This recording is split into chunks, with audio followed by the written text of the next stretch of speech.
My dear friend, இன்னைக்கு நான் சொல்றேன், அந்த நம்பிக்கை வெக்கத்துல போடாது.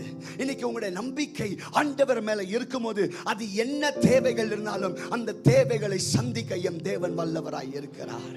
இன்றைக்கு உங்களுடைய வாழ்க்கையில வியாதி இருக்கலாம், பிரச்சனைகள் இருக்கலாம், கவலை, கண்ணீர், உபத்திரங்கள் இருக்கலாம். சோர்ந்து போகாதீங்க. என் கர்த்தர் சகலத்தையும் மாற்ற வல்லவராய் இருக்கிறார். ஆனால் தேவையானது என்ன தெரியுங்களா? அவர் மேல் நீங்கள் நம்பிக்கை வைக்க வேண்டும்.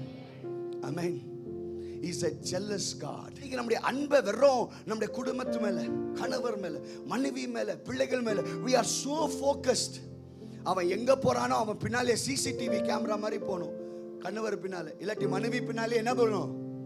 சில கேஸ் வந்து டவுட் கேஸ். அந்த அம்மா உட்கார்ந்தாலும் பிரச்சனை, ஏஞ்சாலும் பிரச்சனை. நான் சொல்றேன், நீ டவுட் பட்டு என்ன பண்ண முடியும்? நீ இவ்வளவுதான் செய்து என்ன பண்ண முடியும்? உன் பாரத்தை கர்த்தர் மேல் வை. அவர் சகலத்தையும் மாற்ற சர்வ வல்லவராய் இருக்கிறார்.